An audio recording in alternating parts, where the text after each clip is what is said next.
Hi guys, it's Boot here, and today I'm going to be bringing you the top 5 tips for beginner players in Team Fortress 2. Now the reason why I'm doing this video is because recently I've been getting into Team Fortress 2 a lot more.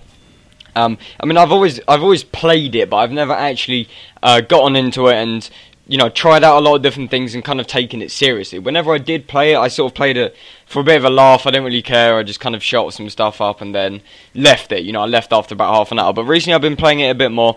And although I am myself still a novice, I am still learning how exactly to play the game to its full potential. I am a lot better than how I first began.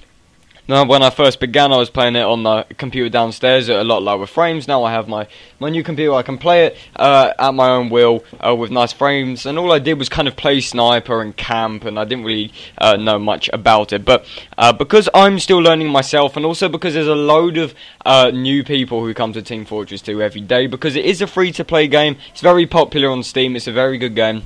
A lot of people are going to be wanting to know, some tips. How exactly do you start out when you first play the game? And that's fair enough. I myself did that because personally, when I began, I found it very hard, and I almost, I gave up quite a lot. I was just like, oh, it's not my game. I don't care. But then if you stick with it, it gets a lot better.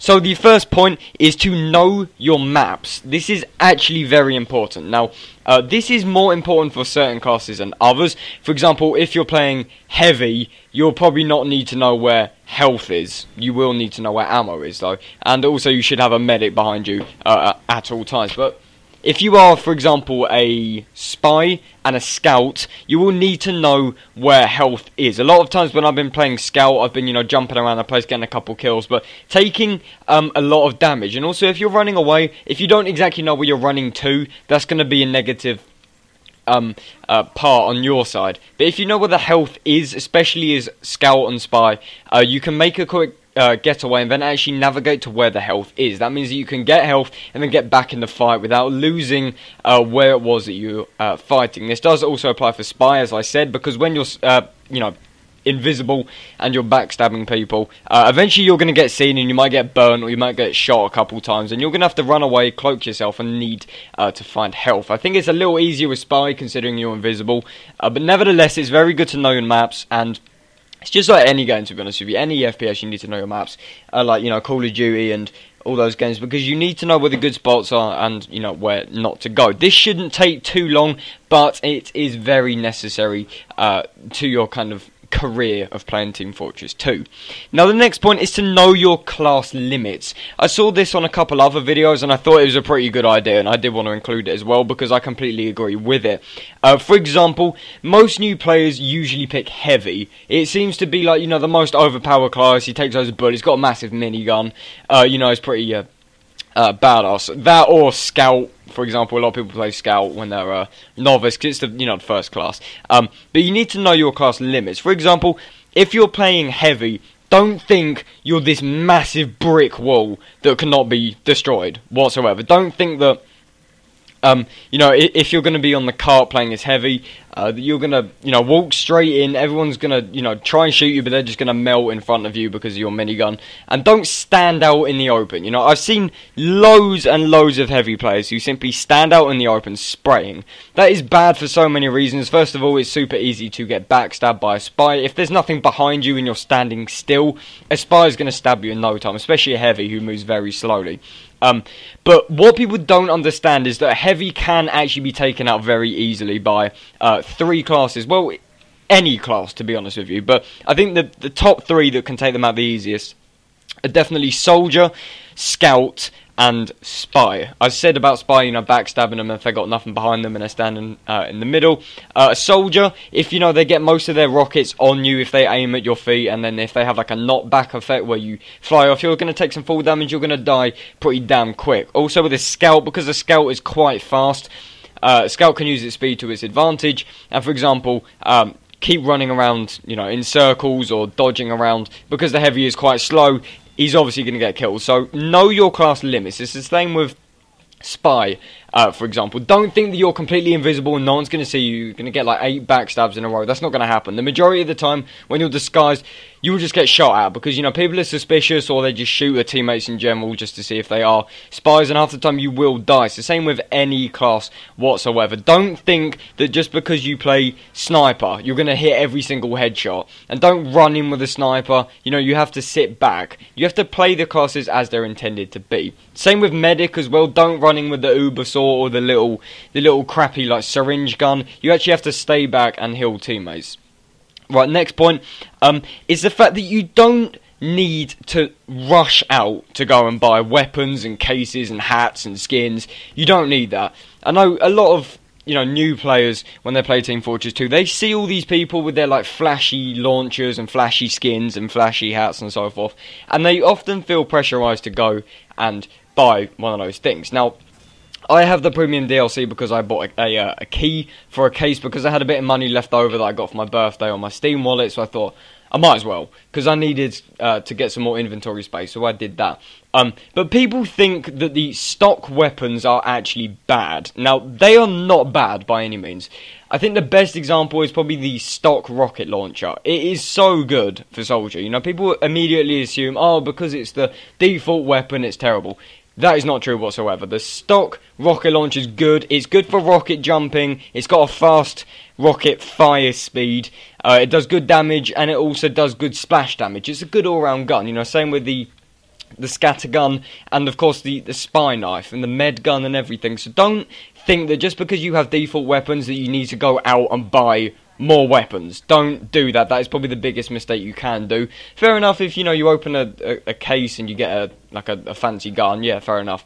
But I mean, don't feel like you're gonna do crap because you have the default weapons, because really you're actually gonna do good. If anything, you'll probably do better than others because it is quite an overpowered launcher. And another thing to note is that as soon as you do get a different variant of a gun, for example, for Scout, if you get the soda popper, like the shotgun, don't put that on over the scatter gun, because some guns are actually worse than the default ones. There's quite a lot of them, like for example the Boston Basher, you know, for Scout, like the little crappy nail bat. If you miss, it does damage to you and you kill yourself, so that is obviously crap, and the stock one is fine. So don't go out and buy stuff, and don't immediately swap it out unless you know it is good. Now, my second last point is to actually play Soldier. I think this is the best way to get into Team Fortress 2, because Soldier, in general, is just a very easy class. There's no depth to it as such. It's just a launcher, a rocket, a launcher, a shotgun, and a spade. So the reasons why Soldier is good is because it has a rocket launcher, which is obviously really good. It has a lot of health. It has 200 health, I believe. It's very powerful because of the rocket launcher. And also the shotgun is pretty powerful as well. And you can also rocket jump. If you get good at rocket jumping, you can basically fly across the map. And the reason why Soldiers actually move so slow is because of rocket jumping. It kind of encourages you to do it.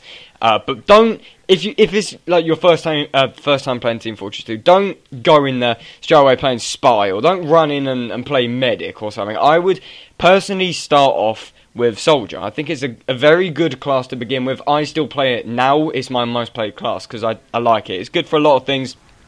Not just blowing up, you know, engineers and their turrets, but it's also just good for, you know, getting around and just, you know, generally assisting people and pushing the cart, and it's very good at defending and attacking.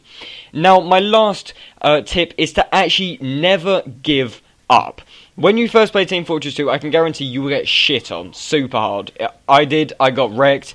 And I did give up a couple times. I didn't go back to the game for like a couple of weeks. It's like, no, I don't like it. It's not my game. But that is the worst mistake you can do. As with any game, the more you play, the better you'll get. It's for anything. Team Fortress 2 is actually quite a diverse game. People think it's just like a generic, you know, free-to-play first-person shooter where you blow stuff up. It's actually not. The classes actually have to be played right. For example, you can't run in to a battle as engineer with a shotgun. You may get like 1 or 2 kills, but you're going to be much more effective if you use your turret. So if you are a new player, don't give up. Whatever you do, do not give up, because over time, as you play, you'll eventually get better and the game will become more fun. And on the other hand, don't get too cocky. If you play a game as Spy and you get, like, you know, 4 backstabs in a row, you know, that's pretty damn cool. You got the eternal reward on, you're just stabbing them and stabbing them and stabbing them. This has happened to me a couple of times. I'm like, oh my god, that's really good. I'm really good at Spy. And next game you'll just get shit on because the whole team are better and better at identifying spies. And then if you're telling yourself that you're really good and you're like, oh yeah, you know, I'm not a nub anymore, then that's actually going to affect you badly when you do bad, because then you actually feel like you have failed even more because you thought you were doing well. So I think one of the 2 most important things is to never give up, and also don't get too cocky. Both of them are very important. And it's to do with the attitude towards this game. You know, you can go in having fun and blowing stuff up, or you can go in being serious and getting annoyed when you die. I usually play the latter because that's just the way I am. But the attitude is actually very important to the game. It's not about aiming. It's not about mouse acceleration, which, yes, you do need to turn off. That is one very big thing. I'll do a separate video about that. Same with crosshair changing and stuff like that, because I'll have to do a different video, but stay tuned for that. It is actually just generally down towards how you think when you play the game. If you're thinking the game, thinking, oh, look at all these knobheads, I hate all of them, and then, you know, it's kind of like boxing, you know, like, they don't fight because they hate each other, they fight because it's a sport. And if you're playing because you hate the other team, most of the time you're probably going to do bad. It's just kind of like a state of mind that does affect how you play. So do make sure to never get too cocky, and also never give up. You know, fair enough, you have a break from the game and you go away, that's fair enough, but I mean, don't give up because you think you're bad, because everyone's got to start somewhere. You know, you look at all these sweaty people on Team Fortress 2 with all their skins and their hats and so forth, and you think, how did they get there? They obviously started off where you started. So keep that in mind whenever you play and whenever you think about giving up. So those are my top 5 tips I think are very, very important for a Team Fortress 2 beginner, and should help you when you're playing Team Fortress 2. It's a great game, and it has a lot of depth to it and a lot of time on it, which is great. So I will probably do more Team Fortress 2 videos, because I've kind of sorted out OBS. It kind of works alright now. So I'll do some more tips and tricks, and maybe I'll continue the no-clip stuff, of course, and so forth. But hope these tips help, because, you know, I'm still a novice, I'm still learning, but perhaps I might do another top 5 later on. I don't know. I've really just scratched the surface of this game. So, that is the end of the video, guys. I do hope you enjoyed. If you did enjoy, be sure to hit that subscribe button below and that like button below. Also, guys, if you could drop a comment, that really help us out. Thanks for watching, and I'll see you guys on my next video. Peace out.